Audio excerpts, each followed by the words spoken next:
In this video, we're going to talk about automating recruitment. That includes applicant tracking systems and probably a bunch of other things I don't know very much about. I think I'm going to learn a lot in this episode, so let's get started right now.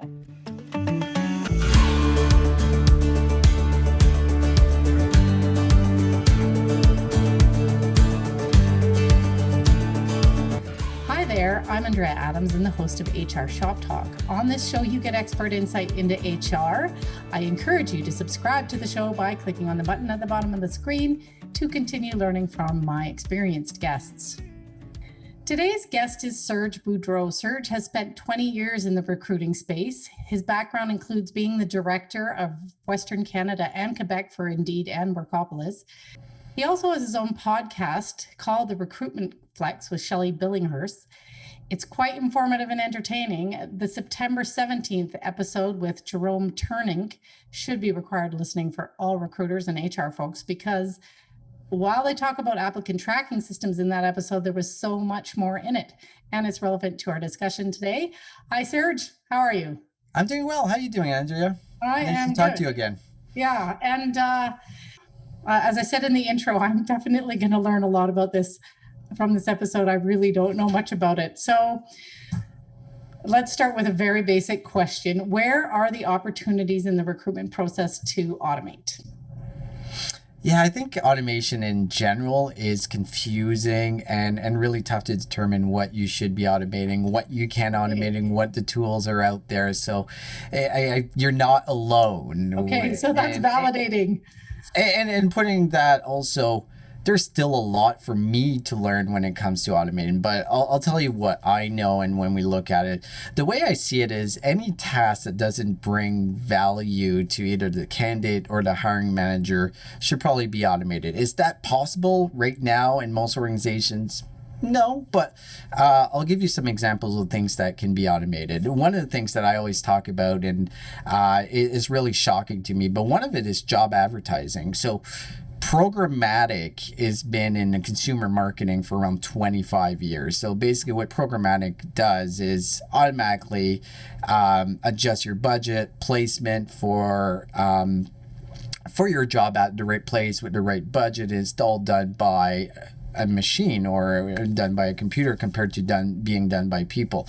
In reality, you could save a ton of time and a ton of money by having a programmatic advertising. So that's one example.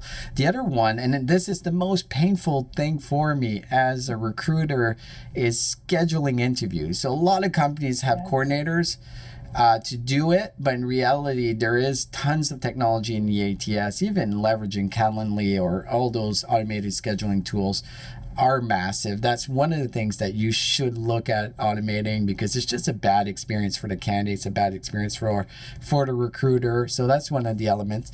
Candidate nurturing. So one of the elements, we're always trying to recruit people, and we're not going to hire everyone right now, but there could be an opportunity for this person in 3 months, 6 months. How do you automate some parts of the candidate nurturing by text, email, giving them relevant information that really applies to them? So those are things that you can automate, but what I like to try to automate is basically as much as the admin as I can.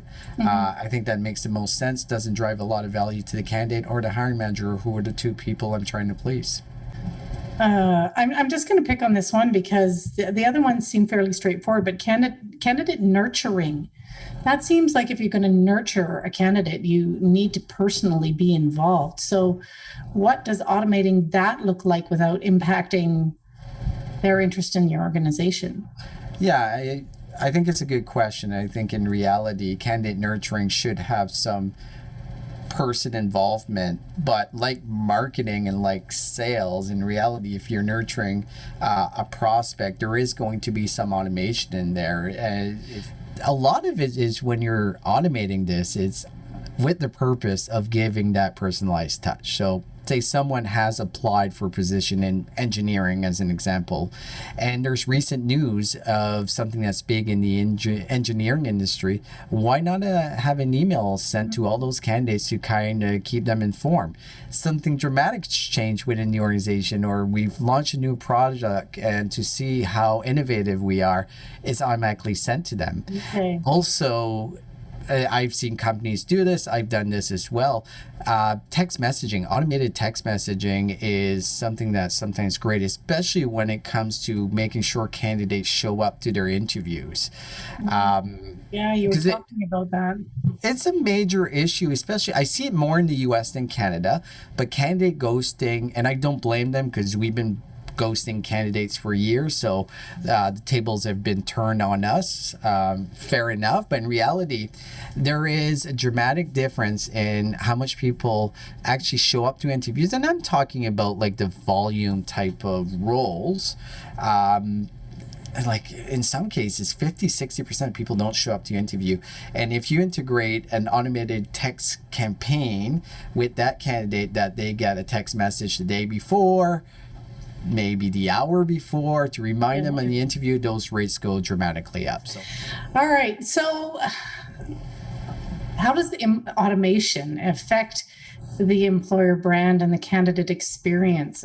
Yeah, I think it's probably the best thing that ever happened to the candidate experience, because a lot of what the issue is recruiter become overwhelmed and trying to get on top of giving every update to every candidate that ever has a question that's applied. We're talking thousands of people and tens of thousands in some cases. To expect one person to be able to manage that by themselves as far as the whole process, it's asking too much. Yeah. Automation will help that dramatically, and at the end of the day, candidate doesn't know the difference. They just know that they got a great experience. For sure. You've talked about a whole bunch of ways of automating the process, and I'm assuming that each of these is often its own tool. How expensive can this get? Well, I think the number one tool, and it's not really a platform, there's different ways you can run it, but this is where I talk, where your ATS, and everyone hates their ATS, by the way, which is completely normal, but everyone hates their ATS because they have a crappy ATS. In reality, what happens is the organization chooses an HRIS, and boom, the ATS is included. So, and it's a great ATS. It's fantastic. But it is definitely a throw-in and works as a throw-in in that sense. And unfortunately, and please HR folks don't take offense to this, is when we look at any type of systems, we tend to put a lot of process and procedures in place that don't need to be there to actually affect the candidate experience. So going back to it, if your ATS is part of an HRIS, probably sucks. Actually, it does suck. You have Workday, Oracle Cloud, Pro. Your ATS is crappy. You're giving your candidates an inferior experience, and you're giving your hiring manager an even worse experience, because it is a throw-in, and it is a throw-in for a reason. So if you're looking at automating, your ATS is your central hub of everything you do. So usually like your offers are coming from your ATS, your candidate flow, your scheduling, everything starts there. So when we're thinking about automation and platform, get an ATS, first of all, that has a ton of these features already, and most of the major ones. So if you look at like JobVite, Smart Recruiters, iCIMS, who are pure ATS, they already do this well. Yeah. And on top of it, they have a marketplace of providers that are already integrated. So if you want to automate, say, your interview scheduling, a lot of them have that option just added on as a bolt-on that's already integrated. So first thing you should always look at when you're trying to make your recruitment process either automated or better, it's your ATS. If you have one of those Workdays, Pro, all of those, yeah, you're in a disadvantage. Even though they advertise the functions, usually works like crap. So are you advocating to stop using the one that they have and get another one that works? Yes. Well, 100%. And do they, in your experience, do they work well with the existing HRIS, which is going to have to be used once the person becomes an employee? Yeah, it's a little bit more, there's a little bit more legwork to do. Absolutely. It's not as seamless Yeah. in some ways, but sometimes they all integrate with the major Yeah. HRS. Like there's not a good ATS that doesn't integrate. Is there more challenges in integrating? Yes.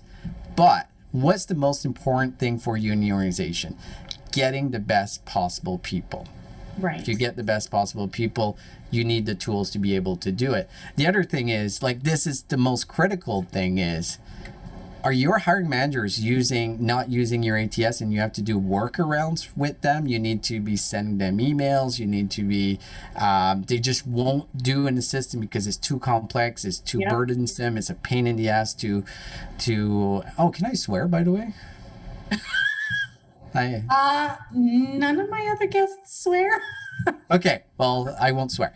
So it's a pain in the bum to be able to use your system. They're not going to use it. And then you're in a situation where you have tons of these resumes in your emails or in their emails. And then just the thought of, and Jerome actually talked about this in the episode that you slid as far as with GDPR.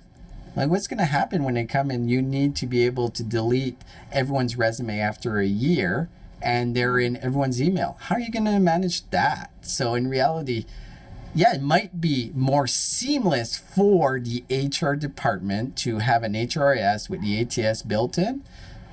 But are your hiring managers going to use it? Are recruiters going to use it, right? Are the candidates going to have a horrible experience because most of them, like, will even do stupid things like ask you to register before you can apply for a job? Like, the drop-off rate goes up dramatically in that sense. So, like, yes, it's harder, but it's not. Right. Do you have to train the hiring managers on how to use this bolt-on or this add-on ATS? It's a lot easier than the HRIS they have, I'll tell you that. I have implemented ATS in every organization that I've worked at. And the main reason coming in was they had an HRIS, their hiring managers weren't using it, and they didn't know the difference. They didn't know there was better out there. They didn't know the cost was much lower. And I'll give you an example. A lot of these HRIS they're massive system. They're usually part of an ERP implementation, millions of dollars. You've got like the Deloittes and the KPMGs coming in to implement it. And yeah, they'll throw in your ATS, but it's going to cost you $60,000 to implement your ATS. You can go out and get an ATS that top of the, like, state of the art, does everything, is so user friendly. Will cost you a couple grand to implement and will cost you maybe 10 to 15 grand depending on the size of your organization, and you've got 20 times the system at a quarter of the price. So in reality, and like one of the companies, it's in like construction, like, and when I'm talking about construction, I'm talking about like concrete and like really the fundamentals of construction, the basis of it. And these people are generally not like tech savvy. I was able to get all my hiring managers using it with no issues and almost no training. What I would do is schedule a 5-minute call with them, go through it, and I rarely had any follow-ups. Have you tried that with that type, with trying to train them on Workday to use that system? Yeah, good luck. So yes, a lot easier to use, a lot less training.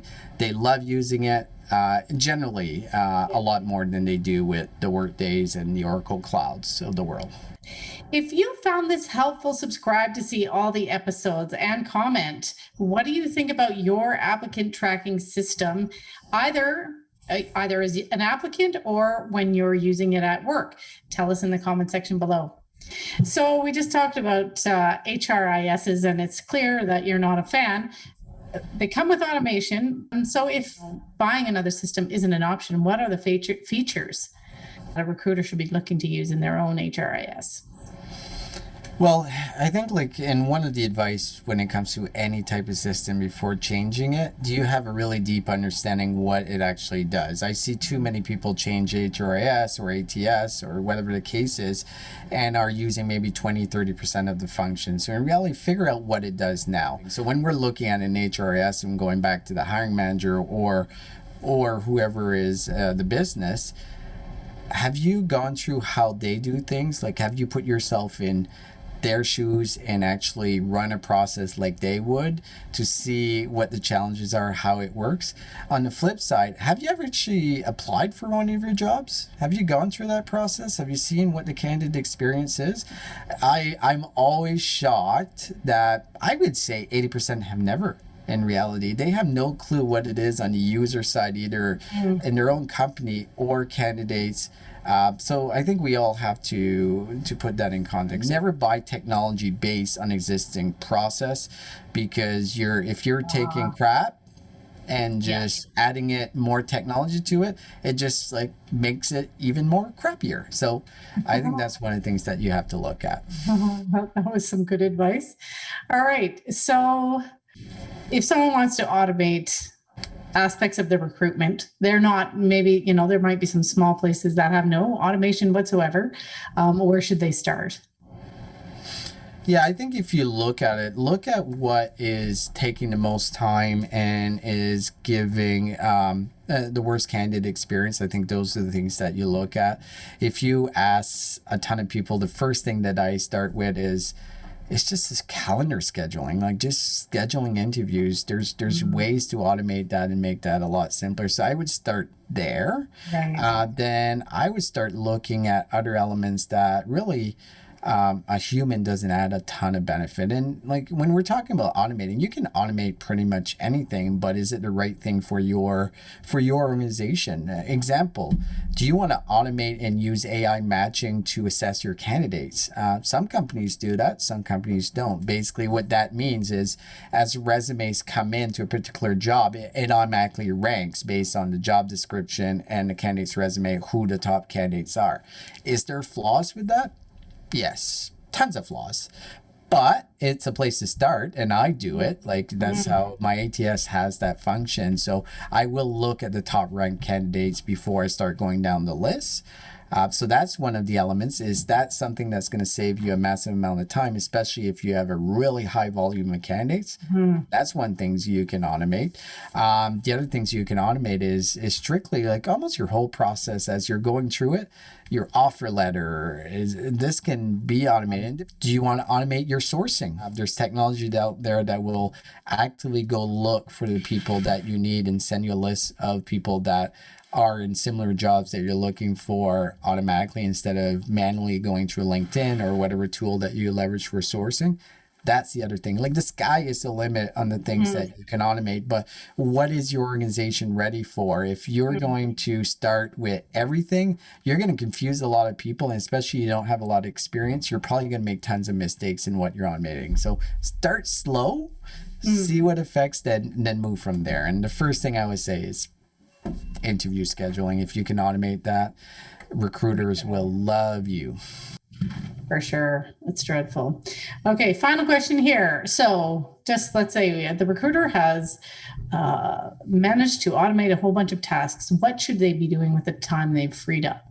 Reality, a recruiter should be doing two key things and should be like masters at it and should be passionate about it. All the other stuff is noise, as far as all the admin stuff, all that sense, like it can be automated. So the candidate experience, how are you interacting with candidates? How are you making sure that the candidate is going through the process correctly, that you're basically their guide, you're also an assessor, an evaluator, and making sure that you're putting the right people through to your hiring manager. And the other thing, and I think this is as critical, if not more critical, how is your relationship with your hiring managers? Do you really have a deep understanding of the business they're in? Do you have an understanding of what they need? Do you have an understanding of what skill set is needed to be successful in that particular department? Because if you don't, you're just basically shooting arrows at the void and hoping that you hit the right target. Okay, I know that was supposed to be my last question, but now this isn't going to be my last question. How have you gone about understanding the business? I think will all say, oh yeah, I went out and I understood the business. What does that look like to you? The intake meeting is so critical. If you are not familiar on how to do a proper intake meeting, and if the hiring manager is not giving you the time to do an intake meeting to dig in deeper what they're looking for, you need to be very steadfast in that happening, because the last thing you want to do is spend hours, days, weeks trying to recruit for something that's actually the wrong skill set. So when you start putting candidates in front of the hiring managers, they're all wrong. You're wasting their time. You're wasting your time. So if you get pushback there, put that exactly in perspective. Hey, this half hour, this hour is going to make a big difference in me getting you the best possible candidates. And it's going to save you a ton of time in the back end, because your interviews are going to be a ton more relevant. So that's the first element. And part of that intake is really digging in deep to the hiring manager, how their department works, what are key things they're looking for, what makes that person successful, like digging in deeper than 5 years experience, or I need someone with this degree. Do they really need that degree? Like, are we just saying that because we've said that for 20 years?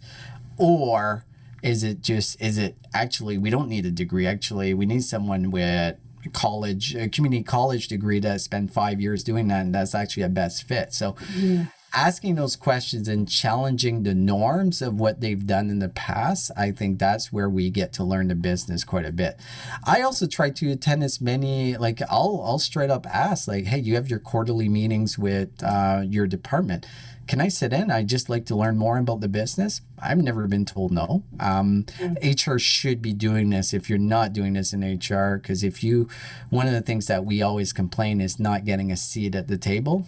Well, we're not getting a seat at the table because we're not asking for a seat at the table. And secondly, if we are at the table, we're not bringing value to them. So in reality, that is our responsibility, to be as involved in their business as possible. Go visit the sites, go visit the people that actually are doing the jobs you're recruiting for, question them, dig in deeper, check out what makes them successful. And that gives you a way better skill set to be able to properly evaluate and assess those candidates. Saves a ton of time from the hiring manager. Well, thanks, Serge. I am infinitely more informed now than I was. And that's the end of this episode. I did another episode with Serge where he talked about recruitment and told us that he thinks that recruitment doesn't belong in HR. Check that out here. Thanks for watching, and see you next time.